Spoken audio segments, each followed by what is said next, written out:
Hello and welcome to episode 13 of JEHC. The following is an hour plus chunk of a 4-hour conversation I had with Nestor Berardi. We talked about a ton of different stuff, from fitness to some stories about diving to family and most importantly, business and his ventures in the off-road industry. So if you've been in the off-road industry for any time whatsoever, that name most likely is somewhat familiar to you. And if it's not, the businesses that he has started and designed and developed, engineered, and built, so to speak, certainly will be recognizable to you. So he is the individual who started Trophy Kart and designed these. But let's go further back. He is Newline Nestor, and back in the day, he built Scott Steinberger's tube chassis pre-runner that is jet blue. Now, everyone remembers from desert rides, etc. This guy. And back then, there were only a few vehicles like this built. This was considered very rare and very unique. So, fast forward quite a bit of time, and he is Newline Products. And so they do design. I mean, in essence, he's a competitor of Tech Consulting, my firm. And he does a lot of cool stuff for a variety of applications and clients. So on top of that, being Trophy Kart, what he has, or what is newer, is Berardi Virtual Suspension Technology that he has patented, and that is the business X-Travel with him and his business partners. And these are suspension systems that are quite unique. It's a different way of thinking and things like that. So this discussion is a good chunk into seeing some of his vision, some of his mindset. And we're going to talk to him definitely again, but this is a great little introduction to Nestor, X-Travel, and some of the cool stuff that he's been involved in over the years. So, as always, gentlemen, I appreciate this, and hopefully you enjoy this. Pitter patter. I was going to talk to you about that too, because we've got some... The printing stuff? Yeah, because I need to get some stuff printed. So we developed, it's do you know where Mason is? Mm-hmm. We're like across the street from Mason. Okay. Is the new office, so 4 minutes from here. It's right over there. We have the big printers are 70 inches by 38 inches by 53 inches. This is the print volume. Mm-hmm. So we're printing bodies, carbon fiber bodies and stuff like that for the new race cars and things like that.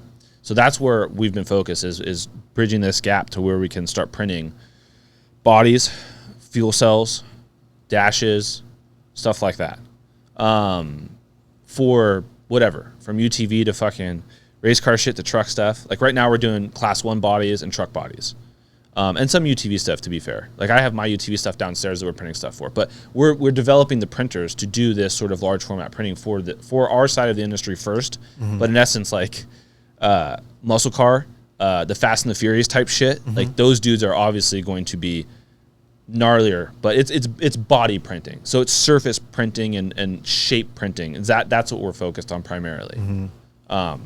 And perfecting that. But we're gonna sell the printers. It's like we're gonna sell them as kits and shit like that. Okay. So that's what I've been working on mostly. But we also have like a ton of other 3D printers. Yeah. Like we have Markforged printers that do like the carbon fiber nylon. We've got like the cheese dick printers that do like all the prototyping stuff. Yeah. So that's what I'm looking for, prototyping, so I can actually plug together a suspension system put on, because it's fucking cake nowadays, dude. Yeah. Like so we just bought Jack, my business partner. He's more of the printing guy. He's not from off-road or whatever. He is from robotics industry. Mm-hmm. And we just bought these new ones that are kind of chintzy. Not chintzy, but like more normal ones are like $700 a piece off Amazon, and the print volume is like, we can do a full fucking upright.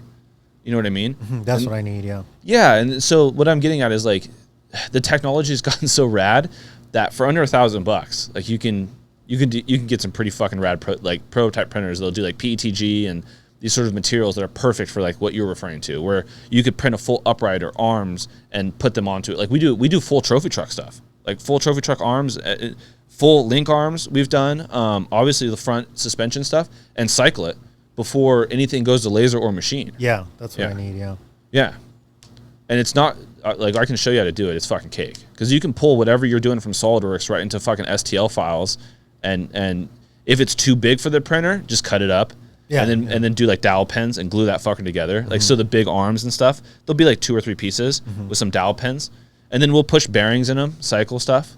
Because you know how it goes, like on the big machine stuff that these guys want to do, like if you fuck up on a link arm or upper arm, that's $6,000-$7,000 of machine work that's it's fucked up. Yeah, that's what I don't want to deal with. Yeah. Yep. It's you know, it's helping guys like bridge that gap of being like scared of sending shit to machine to some degree. Because like once you click go, like it's wrong, you're fucked. Yeah. Yeah. You know, and stuff is only getting worse in that, like the all-wheel drive stuff and things like that. It's so much more expensive. So like these decisions, or like if you're wrong more expensively. Oh yeah. And so that's what this stuff helps. But yeah, I'll show. I just don't remember the name of it off the top of my head. I'll send you the link. Remind me, and you could set it up yourself. It's fucking cake, dude. We bought 2 of them from Amazon shipped. It was like $1,300. Really? Yeah, yeah. It's a brand new one. Like I'm saying, I don't remember the name. It's not a Creality. It's something else. And the print volume is like basically 15-inch cube. Okay. So it's perfect for like all the type of shit you're doing, and that's what we use, like as our workhorses for doing all the prototyping bullshit. And the filament is like fucking $18-$20 a spool for like 2 kilograms, you know, cheap.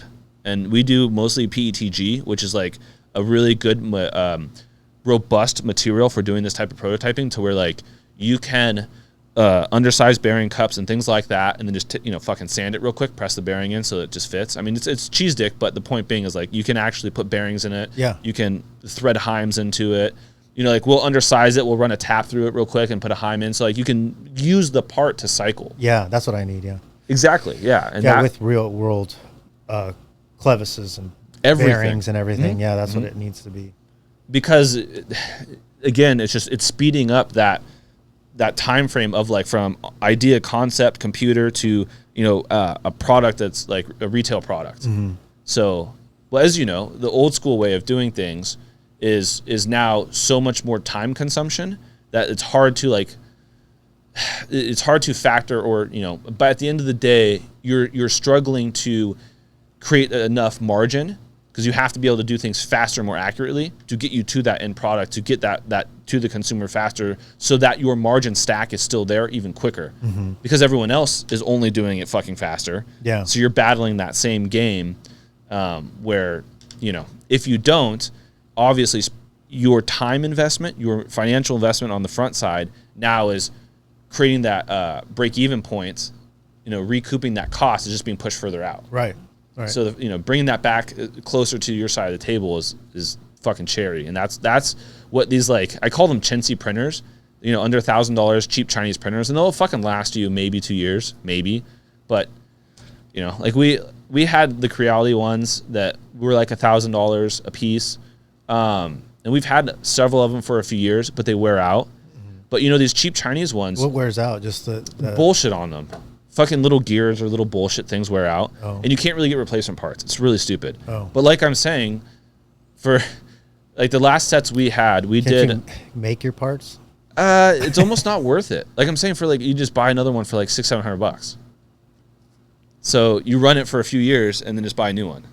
It's in that sort of game, because by the time you go 2 years down the road, the newer version, so to speak, is that much better. That makes sense, yeah. The technology is going so much faster that the only one that we've had for more than a few years is our Mark Forged, which is the carbon fiber nylon one. They did a really good job. Now those are obviously a lot. I think that was $13,000. It's a lot more expensive. That's a big difference. Yeah. Well, it can go way the fuck up there. Like, it's very easy to spend money on just like on expensive 3D printers, But what I'm getting at is like the chintzy ones, so to speak, like the China specials, work really fucking well for like what you were trying to do, without, like you don't need to spend tons of money. You don't need to like hire a guy to run it. You don't need, like, it's fairly straightforward stuff. And since you're already, you use SolidWorks, right? Okay, yeah. So the transition from that to the STLs, which is like the format that it's printed, is fairly seamless. It's like for sheet metal arms and stuff, obviously you have to then turn that into more of a solid. But for like machine parts, it's pretty fucking quick. You know, like the camera mounts, those are 3D printed out of PETG plastic. So when you're doing plate work, you can't just leave the plate work as is? We just draw it as a solid shape real quick. And then depending on how we're going to print it too, like if we have to chop the arm up into pieces, we may have to manipulate that too. But you have to have like the plate work, obviously. But see, here's the thing. I use CATIA. I don't use SolidWorks, so I'm not too familiar with the SolidWorks side. Jack uses SolidWorks. I'm trying to remember. It's like been over 10 years since I've even opened SolidWorks, to be fair. So I don't remember how the sheet metal feature in SolidWorks would do that. He would be able to answer that question for you. Yeah, you'd have to create, because each plate, it's its own thing. So yeah, so there's in other words, when you go to print that still is like a gap. Like it's not a solid body. Right. So you would just create a solid body real quick and then print that. And that's how we've been doing like the big arms and stuff like that. Yeah, you can take those plates and make weldments on the plates, and then it would actually make them so now it's printing that structure. It's basically just printing the core. Because like for like the lower arms and stuff, we're just printing it to where like we can plug shocks in and cycle and stuff like that, just to make sure like we're not fucked, before we send anything out. And some guys, they seem to like that. Some guys like don't even want to waste their time with that shit. It's so hit or miss. I think it's super valuable, simply because the mistakes made on the backside can be just expensive and an arm. So like on those chintzy printers, you could do like if I was printing a trophy truck stuff for like an upright, the upper arm and the lower arm, right? To do like the driver's side, it'd probably take a week to print all that. But I feel like that's worth it. So it's not the end of the world. It's still a week, but I feel like it's... No, that's faster and cheaper than getting it machined. Yeah. And at the same time, like by day 8, 9, like you're going to know what you need to manipulate before you go to machine. You can check stuff. You can check bypass tube, all the bits that in essence you're still guessing on until it goes to the physical world. And then you could change that. So like I'm saying, if you buy multiple machines, you can cut that down too. So like we'll run multiple printers. So like, okay, maybe for a whole front end, it'll take 2 or 3 days. The material usage, like that cheap blue stuff right there is it's fucking stout. Like it's very robust for this stuff. Yeah, it's that one too. All of those are the same PETG. And those are all off those Chinese printers.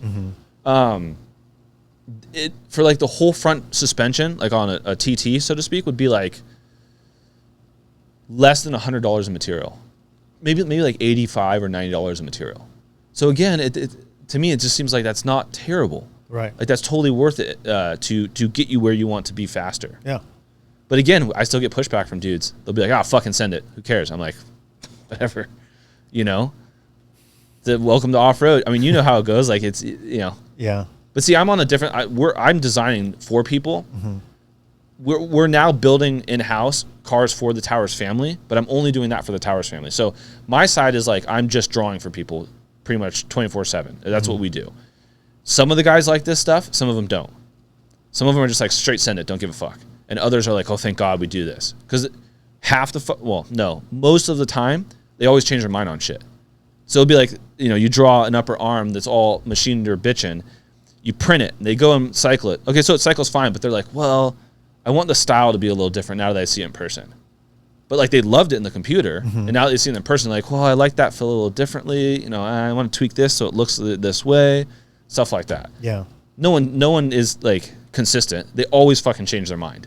So like there's another thing too, like so style mitigation of like these little bits that now that you see it in real life, you can be like, I want to look this way, So where do you draw the line on how valuable that is too?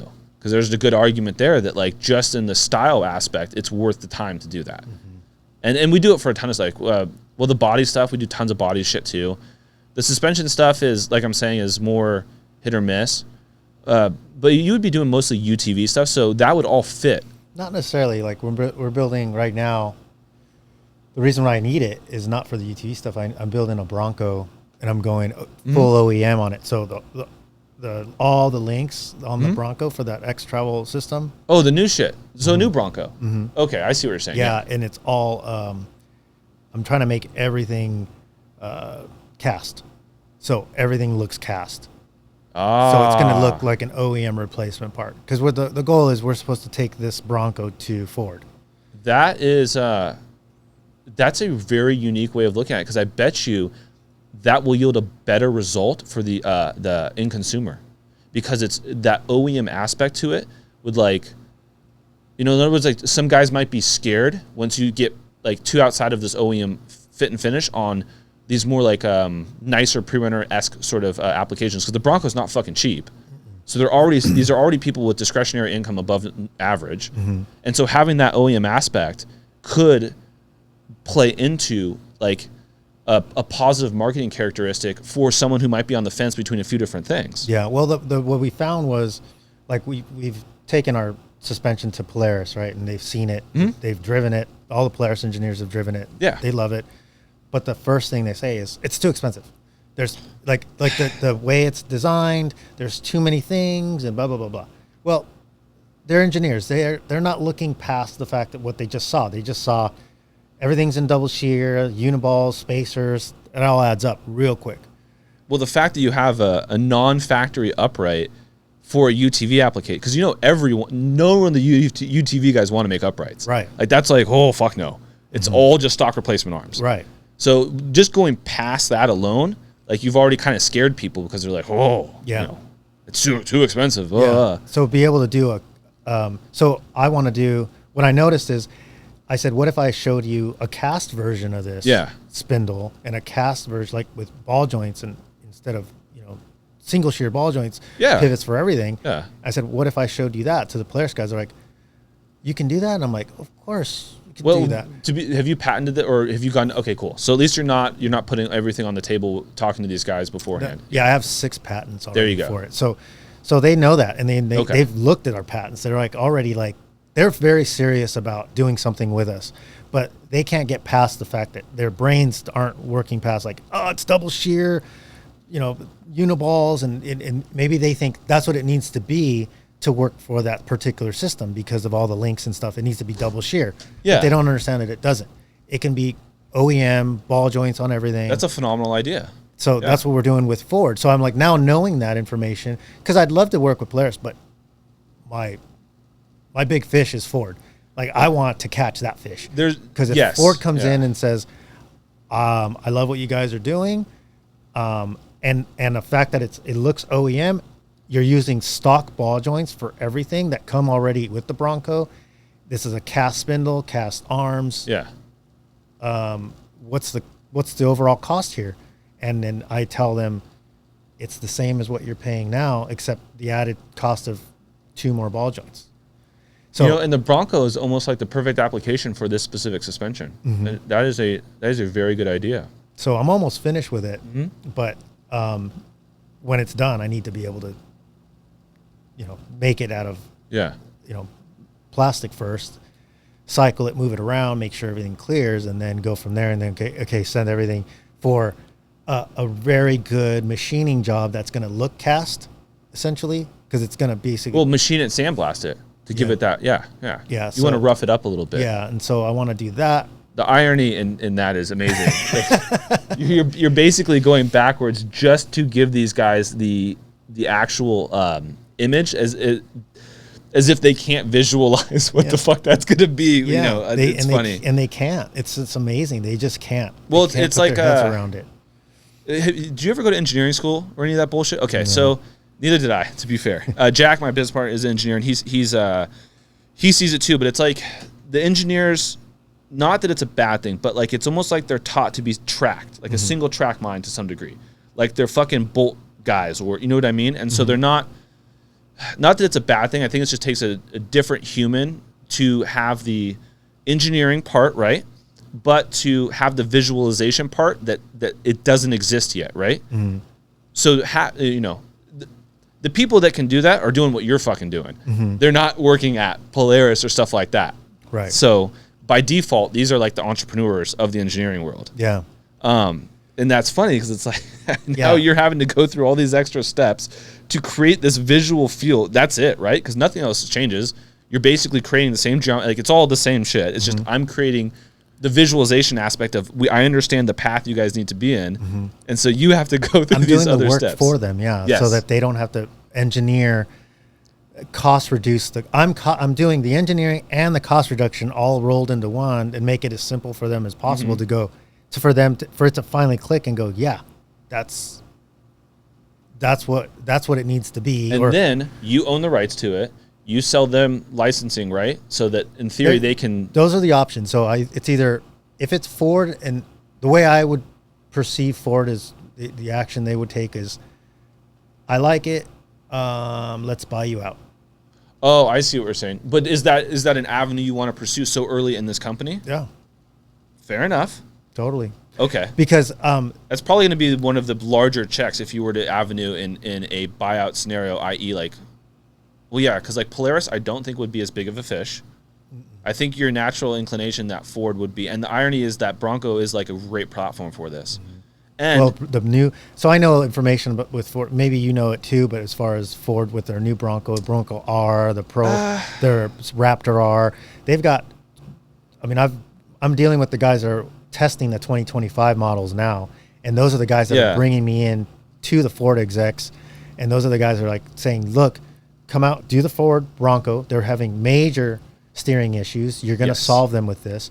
The Raptor's having steering issues. If this solves these issues, they're going to buy it, and they're going to use this either as an upfitter deal, or they're going to use it like for standard for their new stuff. Even if it goes on the upfitter side, that is still very good for you. Yeah. Yeah. So that's a huge part. If we do the upfitter side, then it would be a side company like SVT, how they do like that.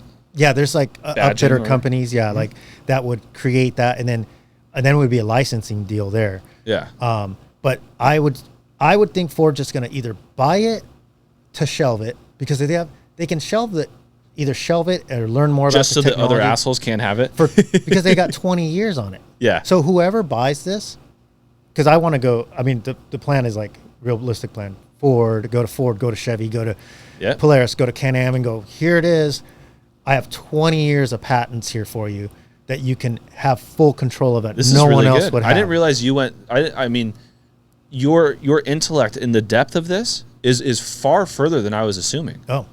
That is phenomenal. Like you're literally already into like, I know how I'm retiring mode through this. Yeah. Not just I created something that's different. That's so again, that just goes back to like there are very few engineering entrepreneurial guys that can have this sort of vision moving forward. Yeah. Yeah. And that Ford would be a great option. See, I don't dabble too much in that. Like we've done the normal bullshit where it's like stock replacement arms, stock replacement links, just the stuff that is the ground and pound, so to speak, of that part of the aftermarket. Right. But what you're talking about is just an entirely different level. Yeah. Yeah, and I mean, like, I've been designing this for 5 years now, just tweaking it, changing it, making it work perfectly. And once I figured out that it works, and then putting it on the quad is the first thing we tried it on. And once we tried it and we actually said, okay, this does work. Yeah. Like what I thought it would do. Now it was like, okay, all the doors are open. Then I had the investors come in, and we partnered up, and then they just basically help me out with all the patents and then marketing and everything else. And that's what you see with all the X-Travel stuff that we're doing. It's just my partner's just running with it as fast as they can. And then and I'm like in the background going, okay, I got to design this. I got to design that, because it's so weird. Like the technology is strange. There's a bridge that needs to be gapped. And until you can educate appropriately the individuals who have the income to spend on this, that's an uphill battle. But the direction you're going in, you're almost bypassing all of that. Right. Because the guys, so like, if the Ford route, et cetera, is a perfect example of you're bypassing all of that bullshit, because that guy buying that Bronco doesn't give a fuck. All he knows is like, this is badass. When I drive it, it's the smoothest thing, and there's all these other characteristics that they are happy about. You could try and explain to them the characteristics of geometry or what you're doing, and they'd be fucking lost. Right. But it doesn't matter, because you're bypassing that entire side of it. They're buying said vehicle because of that. So the real avenue is going to be going to the military, going to Ford, which I'm already doing military stuff. and then going direct to major manufacturers and showing them the validity of the product or the design, so that they can say, that's very smart. That design needs to be on our stuff, not try to sell it to some average Joe in Ohio. And he's like, why should I buy that? You know, I don't have any issues with my suspension. I drive around all day long. I don't have a problem. And then, but 6 months, 8 months down the road, oh man, I got to put the new rack in. Like, I guess this rack's blown out. And they don't care why. They just know that, man, I've been driving it pretty hard and the rack's blown out. Why? You're referring to like UTV type stuff. Yeah. Where that market, to be fair, is kind of like the good is good enough. Perfect example. And we draw a ton of that type of shit that's the majority of stuff. But I mean, you are correct in that battle on that side of the table. Like, where do you want to spend the next 10 years? Do you want to spend the next 10 years fighting that? Do you want to spend the next 10 years proving it in that race side, and then going to the other side of the table, like you're referring to, like with Ford, et cetera, which is, I think, is a significantly better business decision overall. And like you're saying, military, et cetera, like the applications, so to speak, are so much more in a business application advanced in that direction than they are anything touching I'm making kits for UTVs. Right. But that doesn't detract it. That stuff is still cool and fun. Yeah. It's just to build the business where it seems like your vision is, that unfortunately doesn't supplement that. For some reason, like ever since the trophy cart thing, when I first did it, it was like my brain just started going with different things, and like I've just been writing out things and like and realizing like the real vision is just get an idea, create it, bring it to market or show it to a group, and then sell it. And that's like, it seems like that's the best path. OPM, me. It's other people's money. Yeah, and I'm doing the same thing with the printing side, because like I don't have fucking 7 figures to do the manufacturing and the other bits that we need appropriately to scale. But what we're doing right now is we're perfecting the craft and perfecting our system, and then it's like just turn the light bulb on at that point. Yeah. So I have not gone the investor side yet. We've had a bunch of people we've talked to and approached and kind of like done that sort of, that sort of dance with different things. But at the same time, like, I don't feel like we're at the perfection level yet. I think we will be by SEMA. So like, I'm hoping to have a car there, like a class 1 with a 3D printed body on it, one of the new Towers cars. And I feel like that would be like, okay, now we feel comfortable moving forward.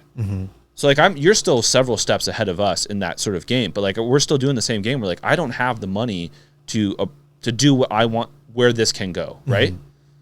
And so, and it's way beyond the off-road shit. Like, this is just for fun, more or less, because our stuff is, so like, how Amazon has, well, let's back up. So DIY is do it yourself, right? So 3D printing out of manufacturing, in essence, I view it as everything in your life is going to be printed. Your wife is going to be able to print a fork in the kitchen at some point, like off of her phone. Like, I choose this fork and I'm going to print it real quick, right? Or silverware that not silver, just like whatever, shoes that she wants. You're going to be able to print a hammer in the garage. You're going to be able to print the stuff. So there's all these aspects to additive manufacturing that is going to change how we normally live our lives. So that is not do it yourself, but print it yourself, PIY. So years and years ago, I bought all of the domains and everything from all the Amazon categories for PIY. So I own all the rights to all that type of stuff. And so where we're going with this and with what our printing is, we're creating a system that eventually will be like visionary designer, direct to consumer, and nothing in between. In other words, you draw this glass, and this is Nestor's flavor, right? And some dude in fucking Georgia, some dude in Germany, he really likes your rocks glass.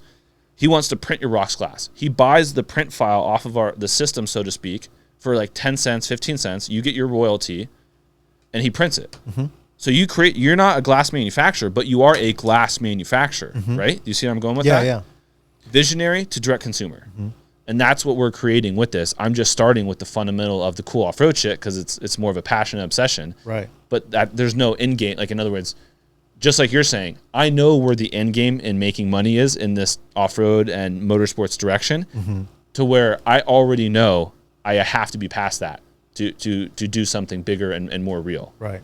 And that's the exact same thing that you are already moving in, even though what you have, like it's great and cool, but you know that like, oh, there's so much other stuff that can easily take the same fundamental, and with the right vision and execution is literally a multiple of like 10,000, 50,000, 100,000. And that right there is something I feel like a lot of guys who do have the ability to create cool shit miss, you know? And I feel, do you think it's like a business side? Like, in other words, they're great engineer or visionary, but like they don't grasp the business side enough. And I don't claim to, you know, like but you have enough insight to pull this forward thinking. Yeah. It took me a lot of bad business deals to get to Fair this enough. point. You know, like I'm doing it based on getting burned and not going down the right path. So now I'm kind of like, I'm realizing just by trial and error where I need to be. And I mean, I'm later in the game that I wanted to be to get to that point, but at least how old are you? 46. Well, to be fair, Bezos started Amazon at 36. Is either 35 or 36. Yeah. See what I'm saying? No, I mean, it's not like it's too late or anything, but I always just, you know, you kick yourself like, where would I be if I put a little more focus into it 10 years ago? You know, like, well, that but kind to of be stuff. fair, okay, well, look at peers in the industry that are still like the fab guys and still trying to run the fab shop stuff.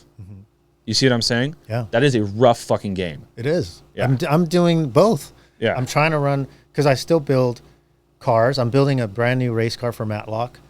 Oh, like a Pro R type deal? Cool. And so he saw, you know, when we, with the X Travel stuff, he's like, so you just do X Travel stuff? He didn't really know anything about Newline or And the see, other- that was the what other I was getting business. at before, is no one, there's too many, the UTV is almost like the bad side of that table because it has brought so many people in, which is great. But at the same time, like these individuals, they weren't the guys looking at desert rides back in the day. They weren't the guys on the forums. They weren't the guys that were going to the fucking, you know, old California races and stuff where it was like, fuck, like plank in essence. I mean, these are, when you, even if you like Tom at SI, nobody knows who the fuck these these guys are. And it's like, you have no idea what the fundamentals to all the bullshit you're seeing. Like, this is where this stuff derived from. Yeah. And so, not that it's a bad thing, like I'm saying that all these guys are brought in, but like that doesn't exist. And there's no real good platform where people are introduced to this stuff either. Yeah, and the funny thing, I look at us older guys in the industry. You ever like if you change it to, like, let's say the music industry, right? And you see a bunch of kids listening to a remake or a sampling of an old song, and they don't know it's an old song. Like, who's this, Metallica? Yeah. Yeah. Yeah. And somebody will do some remake or something of a Metallica song, and they're like, Well, the Stranger Things thing that just happened. oh, is that what happened? Yeah, so Stranger Things, they just had like the Metallica deal in there, and there's like a bunch of kids, TikTok, I don't even have fucking TikTok or whatever, but you know what I mean? They're like, holy fuck, this shit rips. Who is this Metallica? And they're like, oh my God, Stranger Things just made these guys so famous. Right. You're just like, what the fuck did you just say? Right. So that's why I feel like we are, because like I'll look at, I mean, I love Morgan Clark does some. Oh yeah, Fucking- I work with Morgan. Okay. I'm designing a new car. What the fuck? I'm sorry. God, Ranger. I'm getting too old for this shit. I have too much stuff going on. So he's does some insane work. I mean, Yeah. Have you met Morgan? yeah. Oh, okay, cool. Yeah. And so he wants me to do a podcast with him. Yeah, he's been trying to start one with RJ Yeah. So called oh, what the fuck is he calling it? Something expertise. Something I think it's like influencers or something or. No, it started with an E, I want to say. Yeah, because I keep bugging him about that. I'm like, get your shit together, get it going, get it going. So he called me. He wants to do it with JetBlue, but JetBlue's been apart. So as soon as it's together, like we're supposed to do this deal. Oh, a walk around for like Terra Crew and stuff. No, it's like specifically like he wants to do a thing like where, because he just did it with it's Dave Clark.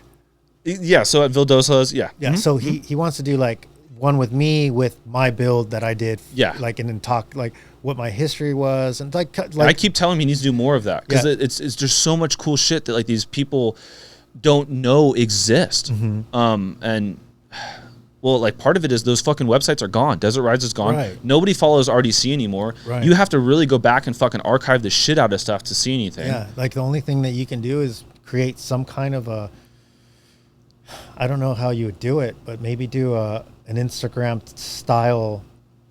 You got to get some attention and eyeballs. Forum. Yeah. That brings a forum back, like a desert racing forum type thing to those new social media, deals. And I don't know how you would really do it the same way as a race desert or a desert rangers would. But I mean, you get these battles sometimes. Somebody will post some picture on Instagram and then it's this big battle of the jerk off fest where people get all like high schoolish again, just like they did like on Desert Rangers, and just like they did. Yeah. So, but I was seeing one of the videos he did on a new pre-runner that he has, like this high-end pre-runner. The luxury one he's doing. That's So he has completely reworked that truck. So there's stuff on it, features on it that are the things I did. Yeah. Way back, and I'm like, that looks familiar. Like he got that from that car. He got this from that car, and like I see all these little things like the integrated handle and the exactly on the A pillar. Yeah, I'm like, okay, but it's not like he's claiming that he did it himself. Like, but there are guys that do. I've actually got into it with some guys where they were like pretending like this. I'm like, just because you don't know what they did in the 90s and 2000s doesn't mean you can just start pretending like this bullshit. Yeah. And I'm like, come on, dude. Like, just because you entered the game in 2009 or 10 and like you don't know what was built in the 90s and the 2000s, I'm like, there's so much cool style aspects that, so part of it is the cookie cutter bullshit has deteriorated that, unfortunately. Yeah. And it's kind of like guys like me are somewhat to blame because like we're drawing shit like that, So to be fair, that has deteriorated what you're referring to, which is like back then you could tell who built shit. Yeah, it was signatured. There you go. Yeah. Everything had its signature to it. Like you're like, that's Newline, or that's Nestor did that, or oh, that's such a Craig Stewart, style this or that, or that's like, or Ron Stockwell's welding. You fucking knew when he welded a chassis, like you knew that was his welding. Yeah. And now there's a ton of Ron Stockwells. Yes, it's crazy. Yes. I mean, like Rob. Like like some of the welding is just like robots. It's like, and I'm like, and it's funny because I went back and looked at my truck when I did the blue truck, and I was thinking at the time I can weld, and even people said I could weld. Yeah. And I looked at my welds, I'm like, I couldn't weld. I'm like, it's okay. You're your own worst critic, no matter what. Oh my God, this is bad. Like I would not let this go out the door now. So it's just funny, like the stuff that you see that was like good old days type thing, and then it's like, oh man, that's no good. The cool thing was that I saw was like on that truck when I went through the whole thing, nothing's changed. Like they didn't change anything on it. Yeah, when I saw it, Ralph was prepping it. Ralph Barrera. And I might be butchering his name, unfortunately. I'm sorry if you see this, Ralph, but that's when I originally saw that truck and met those guys, because I rented a shop literally across that parking lot where that back door was at PCI. The front door of our shop, my first shop, was right there. And I didn't know fucking shit. At that point, it was like I had a CST kit. Remember the OG CST Uniball kit on like the Silverado? Yeah. That was like, I'm fucking rad now. Yeah. And then I saw that truck and I was like, what the fuck? Like, what fucking crazy asshole builds these things? And that's when I was started to get introduced to like not seeing, seeing stuff at races and stuff is different than seeing things torn apart and seeing how stuff is built and the people building stuff. It's totally different avenues, like racers and things like that, and then the builders and engineers, which I feel like has entirely been forgotten. And that's what I was talking to you about. Like that's what needs to be highlighted, because there's so much like information, style. There's so much stuff that could blow people away when they start to understand or see these things, that like these are fundamentals that have where this stuff is now. And that is, like you're saying, guys building shit don't even know that this stuff derived from people's signatures back in the day. Right. Yeah. Yeah. It's cool though. I mean, it's cool. Like the cool thing about it is not only do you get to see it, kind of come out in other people's work, right? So you see that like, oh, that was cool. But then you get to see also what ideas were bad and what were good, because the good keep coming back. Good ideas that you had, like they just keep coming back. You're like, oh, okay, I guess everyone does that now because that was a good idea. Yeah, it's stuff that becomes almost standard practice to some and so default. that's cool. And then some stuff, it's like, well, I tried that and it seemed to work, but no one does it. So I guess it's not a great idea. You know, you kind of like, it's kind of cool to see that kind of stuff too. But I just love the fact that I can go back to a truck that was built 20 years ago and see it, and like nothing's really changed on the truck, like because everything on it worked correctly. Like there's trucks out there that's like they don't even look like the same truck.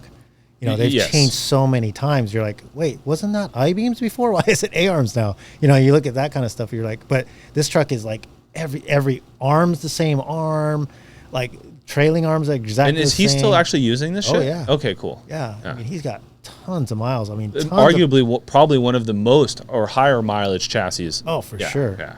Yeah. I mean, and there's obviously cracks and stuff that have to get welded up on it. Like, so normal. Yeah, especially like. You ever work? Yeah, I mean, well, yeah, you know about Stewart's. Stewart's crack like a motherfucker. Yeah, and so the cool thing is, like, I was asking him, you know, where's the problem there? He goes, we fixed all the problems. It hasn't had any problems since, but there's like, you know, like on the bump stop pad that I made, it was like there's like a little rubber bump stop that the upper A-arm hit. And I put a bar across, but it was hitting it so hard that it was actually, if one side would hit and the other side, you know, wouldn't. Like, so yeah. It was actually flexing that enough to start to crack it. And then it was trying to pull the shock mount out of the frame, out of the bottom of the tubing. I see what you're saying. So it got gusseted and double plated and everything. So like that was kind of became not a non-issue at that point. So after 20 years, if that's the only complaint, that's pretty fucking I asked him good. about the cab because I'm like thinking it's a stiff cab welded to the chassis. You'd think it'd be fucked by now. It'd be cracked everywhere. No cracks. Yeah. Nothing. Like it never welded one little crack on the cab, which was like insane. I'm like, that's nuts. And the door still shuts all like cherry. not all like retching it in place. Like. Yeah, so it's pretty cool. So all that stuff, and like even the exhaust system, which I thought, I'm like, that's might be a problem, which is the same style that Morgan has, where it kind of goes through a tunnel. Yeah, I did that. Yeah, I know exactly what you're referring to. Yeah, so I did that. I'm like thinking, it's going to be a hot box in there, and it's going to be an issue. Basically melt the transmission, and yeah. Yeah, and it's still good. They're still running the same system. Yeah. Same exact exhaust. I'm like, what the heck? So it's kind of cool. So on that truck, Morgan cut up. That was like almost done. Oh, really? Yeah, that was built by Fusion. I don't know if he's gonna be mad at me saying that, but that was a Fusion roller, that truck. Really? And they basically cut enough away to where Morgan gets like irritated that I asked him about if it's a Fusion truck. Oh, geez. Yeah. I didn't know that. Yeah. Yeah. I thought that was a like ground. No, that was brought to him as a roller. Yeah. The guy that owns it, his name is escaping me. I know what he looks like. He owns that company, or he was the guy that owned ADD, I think. No. What was it? Thomas? He also has a Weitzel luxury pre-runner. Okay. I think it's Thomas. But yeah, he bought that, I want to say, from Brian at Fusion as a roller. And then Morgan has, it's not even, nothing on there's left. It's all fucking totally different. So might be like 4 or 5 tubes left at this point. But yeah, about the cracking and like the reworking stuff. Do you remember the old Alpha cars? Yeah. Okay. So you remember there was not many built, etc. They had like the fucking vertical bolts in the front of the bulkheads and things like that. I was at ID the other day. They have one of the OG fucking Alpha cars. They had cut literally everything off the car, the whole fucking front and back, other than like the cab-ish tubes. And I'm like, Dave, why didn't you just start over? He's like, well, at this point we probably should have, but there you go. They had such bad mitigation of crack issues, etc., that when it was like prepped to geyser, they just kept laying shit over it. Yeah. And to the point where like I'm saying, when I was there the other day, the whole fucking thing is like, it's basically a new car. Yeah. And that's an older car. The Porter cars kept doing that too. Yeah. I don't see too many Porter stuff anymore. Yeah. I think there's like a few that race here or there, and I think the whole front section, that whole front bulkhead wanted to rip out of the cars. Just constantly breaking out of the right. Yeah. Firewall section. Are you talking about like the mid-engine trucks where they did the V-drive stuff? Yeah. And then now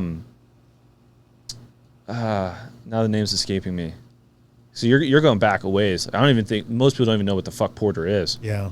Or who Billy Gasper is. You know what I mean? Like all that. Yeah.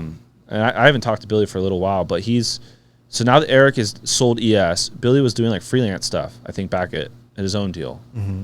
And he was talking about, he still has like another truck he's building, like one of the leftover from those mid-engine trucks they did for fucking Acer. Morgan's worked on those too. They're like an ES mid-engine V-drive truck from about 10 years ago, roughly. The one did Pfluger have one of those? No, this was the Robert Acer trucks that were built at ES. Oh, remember, you know who Robert Acer is, the guy, the mystery guy. Mm-hmm. Not supposed to disclose who it is. I'm not gonna do it on podcast, but yeah. The point being is those were those mid-engine trucks. Yeah, Tongue at work for him. Dave? Yeah, I know Dave too. Mm-hmm. We've had stuff cut by Dave. He's right down by PRP, right? Oh, he works for me now. Oh, he works for you full time? Mm-hmm. Okay. Yeah, so we're working together. He's helping me with all the design stuff. No wonder why he's posting a bunch of it. Okay, that makes sense. Yeah. Okay. Because I remember he was doing a lot of CAD work and all sorts of different shit over at least the last like 5-6 years that I know, or no, like 10 years. Yeah. Yeah, and then he was doing tube cutting and a few other bits. I ended up getting a tube cutter from him. Like a Dragon or something that he's got? Okay, cool. So I have that, and then we just got another shop in the same area. So he was, we were neighbors, so he was like my right next door neighbor. And this is down by PRP, right? Yeah. Or it's in that area? It's in that area, yeah. Yeah, because I've only been to his shop once. Yeah. Yeah. Okay. Yeah, so he started working for me. It's been probably a year now. That's good.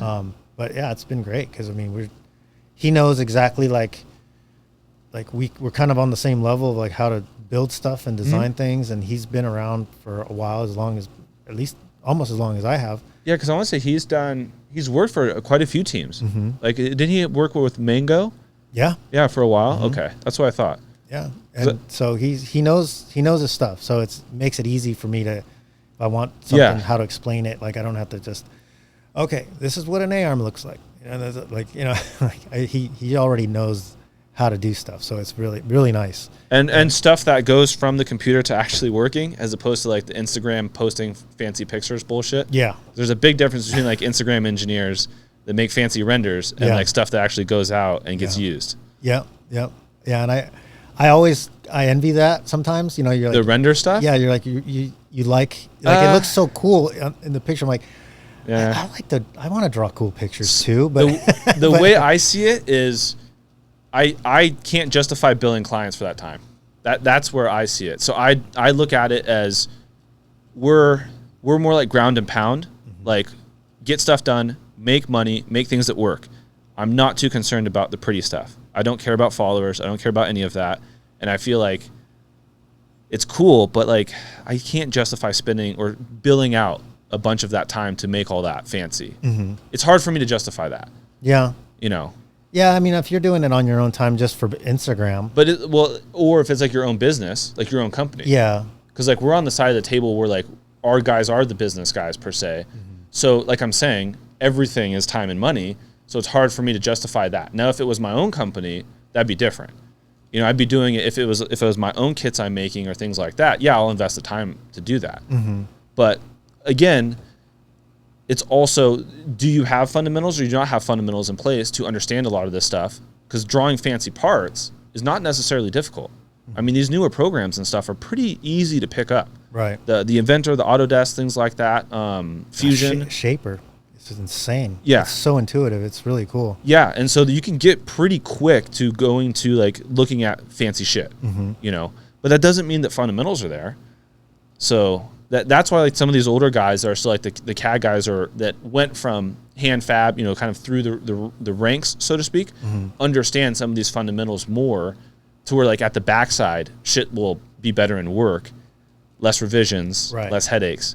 So maybe, you know, they're not focused on the pretty render-esque stuff as much. Yeah. They're more focused on the end result. Yeah. Yeah, that's true. But there's a ton of those guys that do the pre-render stuff. Like, I don't even fucking waste any time on it. I'm horrible with it. I do like a fast render thing that we have on the CATIA side, and I spend as little as like fucking a minute, 2 minutes, you know. I just to post it or whatever. Yeah, the stuff that we're allowed to post. Yeah. But it's, as you know, like you can't just go and post everything. Most of our shit is under NDA. So like right off the bat, you know, fucking sued or a really bad phone call or be that dick. You know, if I do something that that someone that does not want other people to know they're not drawing their stuff, right? Mm-hmm. If that relationship is soured, then I just look like an asshole, you know? Right. You can't do that. That's just not good in any situation. No, and that's the hard, and we're kind of on the same boat with that because my company deals with a lot of NDA stuff and you have to private labeling and everything else. So it's like what's your content? If you can't post anything, like where's your content? So you have to figure out, like, fill in the blanks somehow with a pretty weld here and there, or some the basics beginning of something that you're going to build, but it's not like it's tough. Like, you can't just throw out, if I'm drawing something for somebody that's like completely innovative, I can't just fuck no, you get chewed off, or or worse, someone will just start copying it right away in CAD, and then hard work, effort, and it's almost just as bad with like the guys at the fucking cut houses too. But God. So we mitigate that by sending files in a way that they don't have the solid file and shit like that. Yeah. I just send DXFs. Yes. Yeah. Where I don't send, I'll send DXFs and bend prints. But I mean, I have really good relationship. Like, now, the guys I deal with, I have awesome relationship with them. So if you're not cutting it in house, who do you guys normally have stuff cut? The people I normally go to is Alpha. Oh, Burke. Mm-hmm. So I'll use them. I've used Elite Laser. I have not used Elite since Jeremy sold it. Okay. Yeah, so I've used them a couple times here and there. And then Jimmy Weitzel's new laser. I have sent stuff down there. He's done a bunch of stuff for quite a few guys down there for us. Yeah, so San Diego Laser. What is it? What does he call it? SD something? SDLC? SDLC, yeah. Yeah. So I'm trying them out. They're newer, so I'm seeing what that's gonna do. But I'll try other companies. I've used LSK before. Aaron and Cal West. Cal West. Mm-hmm. I've used them. Was using them quite a bit. Or you have used Cal West? Okay. Yeah, I've used them before. I've used Cal West and Elite. I've used pretty much everybody. R&I and everybody. Yeah. And there's Apex is a new one. They just popped up. Yeah, they are in Chatsworth. We just started sending some stuff to them. It doesn't look too. I have not got anything back from them yet. Put it that way. So I don't know how that side of the table is, but I mean, their quoting and stuff looks fine. Yeah. Yeah. So I mean, it's cool. Like, I'm in the market of getting a laser. Mm-hmm. I'm thinking about it. I think it'll help our, productivity a lot better. Mm-hmm. Like, just to bring stuff through rapid prototyping. I don't want this massive, palletizing laser that's moving. I just want something that I can, something that I can work with quickly, but it's still going to be accurate. Because I mean, the plasma cutting plate and stuff, it's just not good enough, for what we're trying to do. Yeah. It's just a little bit too rough for me. Like, the holes aren't perfect. Like, you basically just do like a pilot hole and drill everything, but again, it's just time consumption. Yeah, and then like slotting and tabbing is just not close enough. Like, for some stuff, like I'd rather, I don't know, just it's not. It's different. It'd be, a different sort of like a home builder stuff like that, or some of the stuff that MIG weld, turn and burn type stuff. Like the plasma table guys love that type of shit. Yeah. But that's not the direction that you guys are in. And plus, if you have that laser in-house, you can mitigate, one, having other companies, in theory, have any of the files or any of that stuff moving forward, so they don't really know what you're working on or what's going on. And two, you don't have that lead time. Like, you can have stuff that day or draw it and start cutting shit within a few hours, And so you're not waiting those 2-3 weeks, 4 weeks, 5 weeks, depending on who you're sending stuff to, for it to come back to then figure out whether or not you're doing revisions. Right. So if you can swing it, that is a huge plus in that situation. Now, like, I've seen some of them, they're like $120,000, $130,000 for. Mm-hmm. I mean, that's way better than what it was before, and I've seen some actually lower than that. I mean, like $60,000. I don't know what kind of quality you're getting out of it, but I haven't seen any. I've seen the stuff come off the cheaper tables that are under $200,000. And they're decent. It's not anything amazing. Yeah. But with like what you're trying to do, it'd probably be fine. Yeah. They also are like a lot slower and shit like that, and burn up more energy. So there's other aspects to it that, like, if you're trying to do mass production, those are not the route you want to go, because you're deteriorating too much of your margin on the backside. Right. But if you're not trying to do a palletizing fucking, cut plate after plate of the same part to make money, there's a totally different conversation. Yeah. It'd be just like the conversation of certain type of CNC mills relative to like a standard just fucking, tree mill or something simple, to have in a race shop, or like a manual lathe, to have to get race car parts dialed in, as opposed to manufacturing stuff. Yeah. No, I'm it's kind of a tough, what direction, like it's a tough call what direction I want Newline to go, whether it's going to be specifically prototyping, which is what we're doing now. Like we're only doing one-off stuff, prototyping for other customers, which is great. I love that, because I'm always thinking of new things. It's not like you're just cookie cutter making things like over and far over more again. Interactive. Yeah. And then I get to, because of the way, like we still get clients that I want you to build me a full X3 build, or I want or a Pro R or whatever. I want a cage, and I want this, I want that.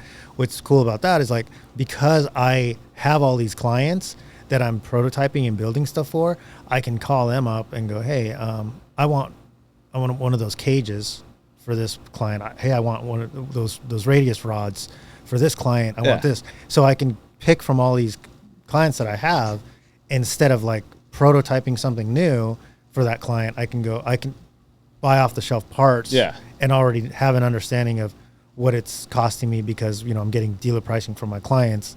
So I'm already like, I know I'm giving them a quality part. So I'm not buying something that's like, I hope this is not junk. I already know that it's good. And then I can use that for the clients, and then they're happy. My other clients are happy. And then I can not tie up my workload into, building something that I don't need to build. It's already built. Yeah. So kind of nice. So you're still building UTVs and stuff like that. Okay. So in essence, that's like the race car side, or like a customized. Yeah, like builds. And we're doing like a build right now for Weitzel, like the front end of his car, because we're putting the X Travel suspension on that, like on a pre-runner. The Sun? No, for Jimmy. Jimmy, okay. Yeah. So we're building, like, he's building a car for Kevin Adler.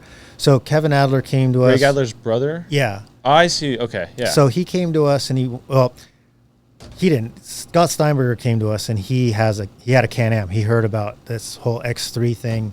Yeah. That we had the solution to the bump steer problem, and the the UTVs are just horrible in general. Yeah. So he's like, hey, can you get me one of those X3 kits? And I said, sure. So he talked to Kevin. He goes, Kevin wants one too. So we need 2 kits. And he's all, by the way, Kevin he only has one arm that works right, because he had a UTV accident. And so it's going to be really beneficial to him to have this, because, it takes away all this feedback. So I said, great. So we put it on, and we went out testing with him. So we got the kits, put it on. We took it, Jason Morgan, you know who that is? Morgan Motorsports in Havasu. I don't know him personally, but I do know Morgan Motorsports in Havasu. Okay. Yeah. So they deal with Scott and Kevin Adler. They put the kits on, and we went out there, and we were going to do some testing. So it was the first time Kevin drove it. I love the reaction of people that when they first drive the suspension. It's especially if they've driven other shit. Like, in other words, they're not just like a brand new off-road guy. Yeah. And so he drove it. He goes, oh my, he's flipping out. And he's like, I can't believe it. Like, same thing with Scott. He's like, this is so different than anything he's ever driven. And so he flipped out. He's like, Nestor, this is a game changer. I want everything to have this on all my cars. So he called right there, called Weitzel. He's like, Weitzel build me a pre-runner. He's got to put this suspension on it. So he calls him. He goes, hey, we got to run X Travel on the new car. So Weitzel's like, sure, I'll put it together. So we hooked up with Weitzel, scanned his current car that he has. What is it? He builds a bunch of pre-runners. They're all pretty much the same. The pre-runners that Weitzel's building. Oh, you're talking about we're not talking about a UTV, correct? We're talking about a truck. Okay, like a tube chassis truck. Yeah. Okay. Yeah. So you've seen them. You've seen the ones that Weitzel has. So the bulkhead, the whole front end's the same on most of his trucks, and I don't think he's changed much over the years. Yeah, it's just the engine package changes here and there. So he's like, yeah, I'll I have a car here you can scan, and then we can start building the front end for it. So that's what we're doing right now. We're going to finish that up. On a big truck. Okay. Well, you keep saying car, right? So I'm getting confused between like a UTV. You see what I'm saying? Yeah. So on the pre-runner, on the big truck. Okay. So we're designing that right now. So Kevin Adler is going to be one of the first guys to run our X-Travel suspension on a big truck. Now, that's non-all-wheel drive, correct? That would be a rear-wheel drive platform? Yeah. Okay. And you had to scan. Jimmy doesn't have the files for that? He has cut files, but he doesn't have like an assembled chassis model. No. So is he still building them by hand in essence? Well, he's building them based on the cut files. So it's a click together deal. So he picked up the files or because I mean, like I'm saying, there's a lot of work in that to put that truck together. Yeah. A lot. Yeah. So he has the whatever build sheet he has, he already has it kind of laid out. Yeah. And since they're all the same, he's been doing it enough. So he kind of knows the protocol 15 for it. years or something? Yeah. At least. Yeah. So he's and they're nice cars and everyone knows they work. So he said it's going to be really interesting to see what the suspension does. So so if it's a J-arm setup, how are you doing the X-Travel? In essence, it'd be 2 upper links. Mm-hmm. So it'd be in place of a J-arm. Mm-hmm. It's just that shape. So it's not like the UTV stuff obviously is a little bit more A-arm-esque in flavor. Mm-hmm. So in essence, so like you're saying, nothing is changing on the truck. So it's bolting to his the same rack and all that bullshit, right? Mm-hmm. Okay, so then you're having all new upright upper arm. Okay, that makes sense. Mm-hmm. And now it's much bigger, obviously, for big truck shit. Mm-hmm. Interesting. Yeah, that is definitely interesting because I don't think. Yeah, that'd be the first one you guys have done. I haven't seen anything other than UTVs. Yeah, so we've done the UTVs, we've done the quad. I did draw and design a rock bouncer. Okay. So that is being built in Ohio now, and it is an all-wheel drive with portals. Whose portals? I made 74 my own. weld. Oh, you did your own? Did you? Where did you do like the X-Track gear set or stuff like that? I based it on US gear setup. Okay. So it was a cast. The casting gear setup. It's basically the same setup that's in a Hummer. I see what you're saying. So is it 2 gear? No, it's a 4 gear. Mm-hmm. So I just took that apart, reverse engineered, just drew it all up. Okay. And it came out pretty cool. So it's my own gear. I narrowed everything down, made it super thin. Because everything's going in that direction. Mm-hmm. So like all the all-wheel drive stuff in essence is like where the money is. At least the guys that seem to be spending the big money. Yeah. Like on all the stuff we're doing, it's all X-Track based gear sets. Dave at ID is making us the snouts, the hubs, all that stuff. But we're doing all wide 5 on all the new cars. So we're kind of weird. So like it's not in trophy truck pattern per se, but it's very similar. Why are you running that? The original cars are class 1s. Oh, okay. So they're all-wheel drive class 1s with those portals. Now the truck that we're doing is identical to that, and same with the pre-runner per se. So they are kept wide 5. Okay. And then we had to spend a decent chunk of money to have Innovate make a wide 5 wheel and get enough wheels. So now we have a lot of these wheels that are all wide 5 wheels to match that higher offset. Okay. For that. So the guys that we did that for, they're all Australians. So that was where that derived from. So the original cars were all done as, matching the rear outboards. So like we can't have like a trophy truck pattern up front and then the rear outboard. So that's why we went wide 5. It was derived from the class all-wheel drive class 1. Oh, okay. But the point is that what do you want to call it? The portal, so to speak, is like the new bee's knees, and that's where a lot of the stuff is going. Yeah, it seems like it. But it with what you're doing, like I didn't know you were doing it on rear-wheel drive stuff. I'd only thought you were doing it on all-wheel drive stuff. Mm-hmm. Well, obviously the UTVs are all-wheel drive, so by default. Yeah. But the same principle could be applied to anything in theory. And the Bronco is obviously all-wheel drive. Yeah, like the quad, that was the first model I did was a quad, which is rear-wheel drive. It's just, it's the same setup, and I had to create a swing set for it because it changed all the pivot geometry for the front, like to make it have no bump steer. Yeah. I had to create a little swing set for it. So I did that for the Honda, for the Yamaha. And this is ATV stuff? Mm-hmm. Okay. Yeah, and so that was like huge because you feel it's 1-to-1. Mm-hmm. So when you turn and you hit a bump or whatever, you feel it on the handlebars. Yeah. Where you have to run, dampeners, like steering dampeners in it. You don't have to run that. You don't have to run anything. You can put your hand on top of the handlebars. Yeah. So it's significantly smoother in the reaction side. Oh, I mean, it's completely goes away. Like you can hit a curb on one tire and put your hands just on the handlebars, and it won't move the tires. That's gonna be very interesting to see how the big truck stuff does. Yeah, I'm curious. I mean, I have this theory, and I could be wrong, but I have a theory that when we're done with this, we're gonna be doing away with ram assist. I see where you're going with this. Okay. Because the reason why you run ram assist is to not load the steering box or the rack directly. Mm-hmm. Mm-hmm. So when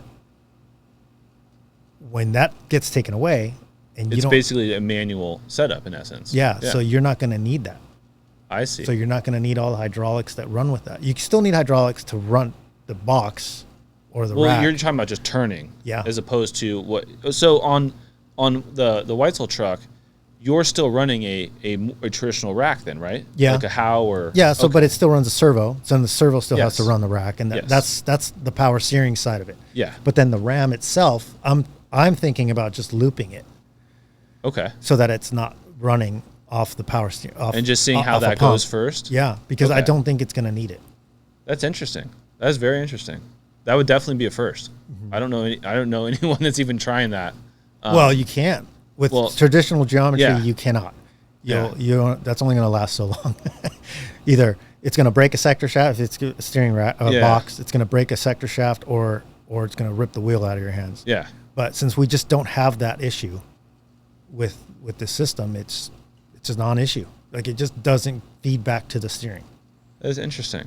Because that'll definitely that is. How long do you guys have that done? It's not long. I mean, we're almost finished with the design right now. Oh, so you still haven't got to fabrication yet? No, but we're not fabricating it. So we're gonna have Weitzel's gonna do the whole thing. We're just sending him all the cut files, same thing as he would normally. So it's basically he's just building links and building uprights, and then that's it. So it's not going to be very long. I mean, maybe a couple months at the most. Interesting. And that's going to be very so. We had the opportunity to do Menzies when Menzie bought that all-wheel drive, the Huseman truck. We scanned that and they that would have been cool. Yeah, they wanted us to do that one, but we just didn't have the funding at the time or the time to do it. Just with all the stuff that we were doing, so it kind of just sat on the back burner, and then they ended up selling it. Yeah, like we still wanted to do it. Yeah. But this would be the first one. Like this will show like that we're not just because everyone thinks, oh, that's cool for UTVs, but when you start seeing it on real trucks and how what the benefits are, I mean, to not have to run. I mean, if you ran a small ram just for even if the ram thing is, let's say that's negligible. What's more important is how the guys feel. Mm-hmm. Do they feel more confident behind the wheel? Mm-hmm. You see what I'm saying? That I think is the advantage there. Yeah.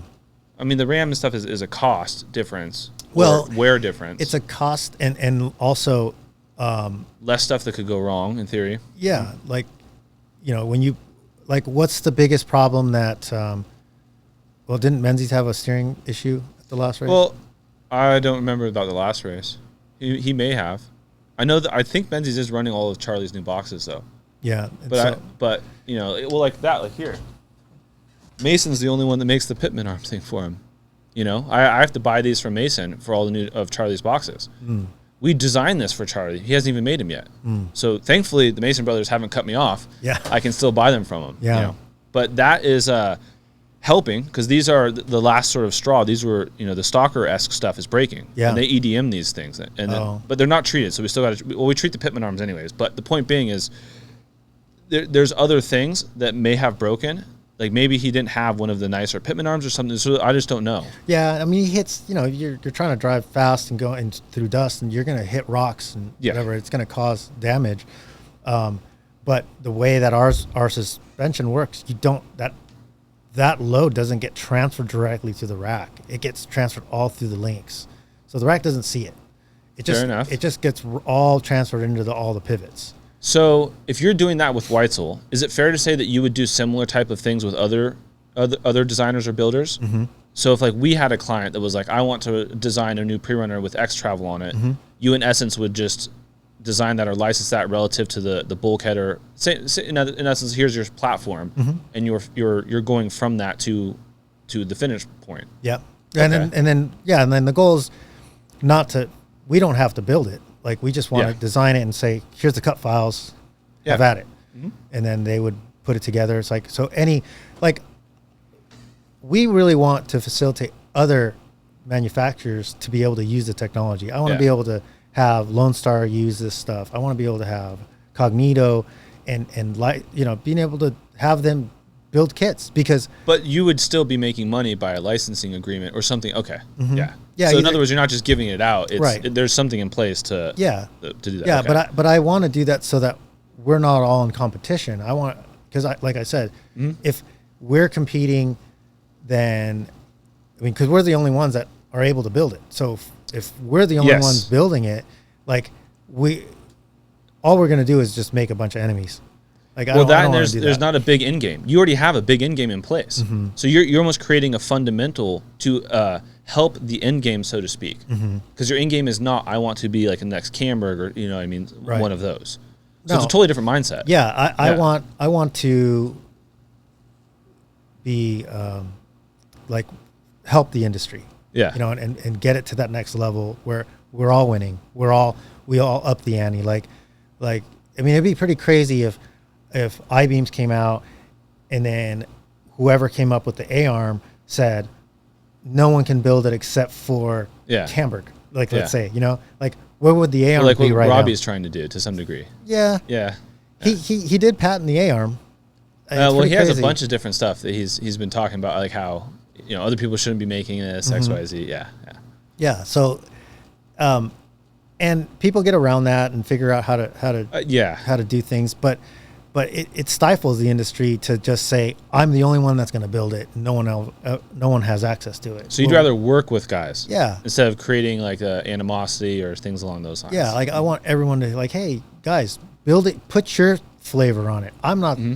What I'm doing isn't I'm building a certain way. It's not correct, but the system works and use that technology to your advantage. Build it however you want to build. Like you think billet stuff needs to be in place for that, or you think that this type of plate work needs to be here versus a tube with a plate or whatever.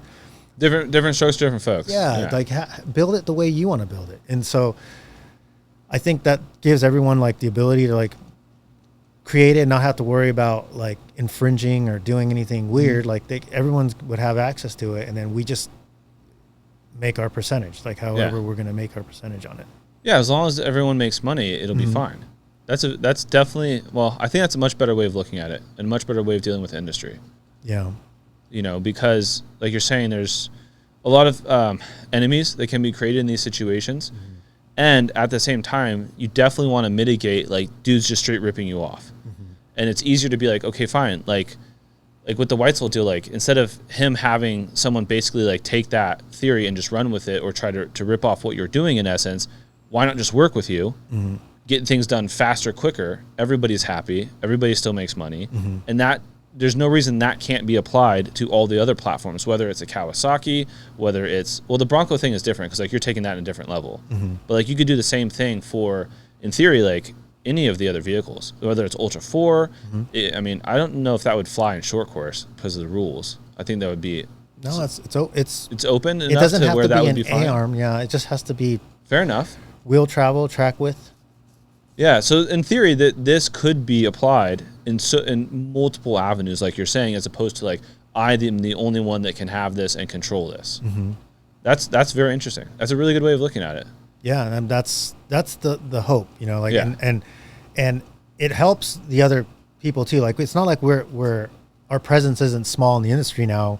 We've got quite a bit of followers. Mm-hmm. We've got quite a bit of people seeing what we're doing. So let's say some little company, like they want, we're going to build our own in private, and like just to have them. Well, no, what I'm thinking is like your market share is much less than if you had us allow us to say, oh, this person's also doing it. They license it through us, and now we're, showcasing them on our sites, on our Instagram, on all our social media, and now they just broaden their base, so they can say, oh, yeah, like now more people are going to them because like, oh, they have a kit now that they're building with X Travel stuff. Like, it's cool. Let's use that kit.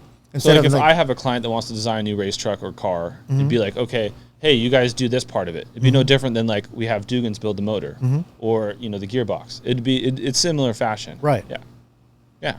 That's not bad. Yeah. I do want we do wrap this up. Yeah. In a few minutes. For sure. We're supposed to go to her wife's sister's. No problem. But no, I think it is fascinating that you have so much more on the vision side than I initially assumed, and it's unique. There's always guys in the industry or off-road that talk a big game or have this XYZ, but they don't understand the viability of it or the path to make that viable. And you're already like multiple steps into that. While simultaneously, like, you're still not losing the passion and like the interest on like the race side. I mean, like, you totally could just be like, pound sand, fuck off, because you're only focusing on the big fish. Right. So like having both sides of that table is definitely unique. Yeah. And I think that's something people need to know. I'm trying to be, trying to do both, but at the same time, like, I love being innovative. And so when somebody comes to me, it could be anybody. It doesn't have to be a big fish. It could be anybody. Yeah. Just some random person that's like, man, I have this, Jeep Cherokee that I was thinking I really want to spend some time on and really want to go nuts with it. Like, okay, if you want to do that and spend the time on it, let's do it. Like, and then I have to wrap my head around it. They're puzzles, like you when you're designing something, it's a puzzle.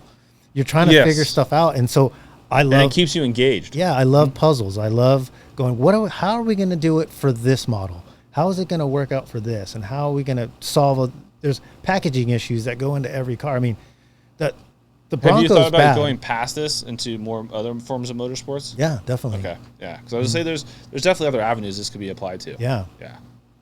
Huh. No, that is great, dude. I'm really happy you came down and explained some stuff. Yeah, because for sure. For obvious reasons, social media, Instagram, none of this stuff does a good job of going in depth with like what you were thinking, where you want to be. People just see fancy pictures and do their shit talking and blah blah without understanding what's behind it. You know. But yeah, that is really good. We should probably do this again when you're further along and review some of the stuff that you're mentioning now that you're now about to work on and apply. Yeah. Because that like the Weitzel truck, like the big truck. That's where I'm very interested in. Yeah, me too. Okay, because I'm already thinking about guys I know that I want to work with in this exact avenue. Yeah. Because if it's what you were saying and what I've been seeing, I think you're on a good path, and so it's going to be cool to see this sort of transition into what is these traditional platforms that, or at least what we know as traditional off-road platforms. Yeah. But yeah, that's That right there. See, I'm more interested in that than UTV stuff. I still love the UTV stuff. Yeah. But big truck shit's fucking rad. Right. That's the stuff that everyone is like stoked on. Yeah. Yeah. No, I think it's unfortunate. Like, I love truck stuff. I mean, I'm huge into trucks. That's what got me started. And I also like the innovation of UTVs. I mean, UTVs alone as their own thing are kind of like whatever. But the how much they've advanced and innovated. That's insane to me. Like, you see that's like that innovation that happened in my heyday where you went from zero to class 8 trucks to trophy trucks. And you're like, whoa, like in eight seasons they advanced. Yeah. And you're like, what the heck? And that's what's happening with the UTV. So it's cool to see that again. Finally. It's like something like that's going on. So that's cool. But yeah, dude, I appreciate it. Yeah.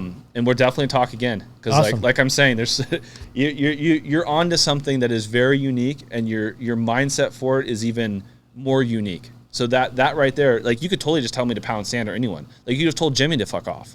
Yeah. Like, but the fact that you want to progress this in a fashion and do it to where everyone can be happy, that is really cool. Yeah. That's like the total opposite of some of the other guys in the industry. Right. Exactly. Yeah. But no, I think it's rad. I'm stoked. We'll do it again. Thank you. Awesome.